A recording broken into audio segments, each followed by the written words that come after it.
collaboration that we just created, actually was on October 9th.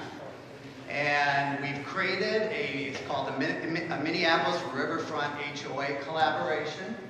And our first meeting, we actually had 12 participants in the meeting. We had 12 buildings on both sides of the Mississippi, and the main objective is for us to do a lot of sharing of best practices, a lot of collaborating, learning from other people in how to manage their HOAs.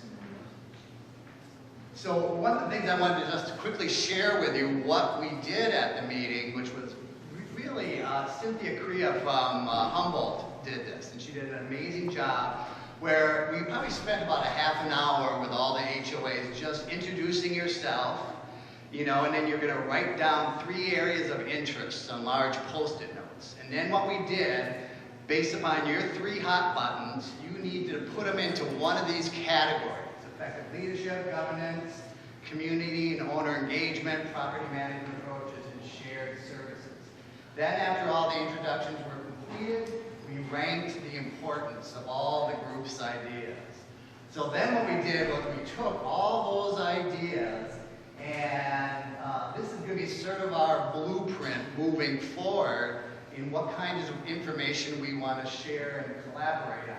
Anyway, that's sort of interesting. The big areas that people were focused on were governance and judiciary, and more community and owner engagement. As you can see, those were sort of the top high priorities.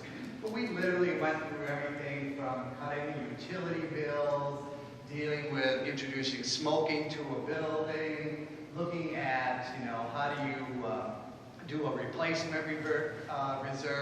So we literally went through all these different categories, and now what we're going to do is to pull them together at our next meeting and find out where people want to spend most of their time.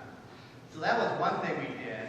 And one thing I wanted to share with you too, which was really popular, some of my cohorts on the group heard about what we did at the Bridgewater with our reserve study, and really considered that a best practice. So for every meeting we have, somebody will be getting up and doing a best practice and what they do.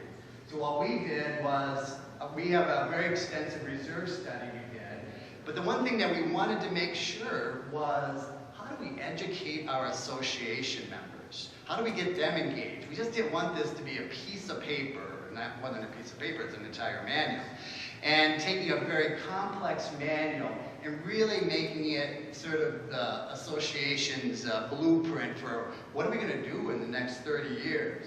So literally, at our annual meeting at the Bridgewater, we stepped the whole association through, and I thought I better white out the numbers for the Bridgewater. But it really sort of steps us through 2013 all the way to 2042 in where we're going to be making major investments. So we just sort of stepped them through the whole process, really to educate them. And then what we really wanted to do too was to set expectations.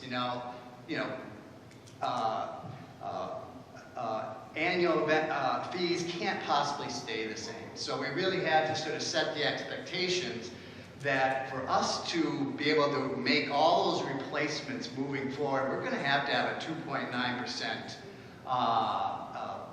fee increase every year. And then we really related that to, well, what is your average monthly contribution to the reserve? So as I said, it was a really good way to get our people educated. And then we finally just sort of laid out the next 30 years as here's where our reserve is going over the next 30 years, and then where are all the major expenditures. Obviously, 2042 is going to be a heck of a year for us. But that, as I said, it just really helped our people understand where their money was going towards. Okay, so our next meeting, next steps for our HOA collaboration, is that we're having our next meeting January 15th, and we'll be hosting it at the Bridgewater. And one of the ideas that some of my cohorts wanted us to recommend was that we potentially host an annual social gathering of all the board members and all their partners and spouses. So we're thinking of doing that, and Lori Jones is, I think, collaborating with Cynthia Crea on that. So for anybody that's on a board in one of the buildings along the riverfront, we're probably going to be doing something in the very near future to pull this social gathering around. And then what we're also going to do is survey all our participants to get additional feedback. Well, the word has gotten out in how successful we are. The North Loop really wants to get involved too. So we might be collaborating with them also. So those are sort of our next steps for the HOA Club.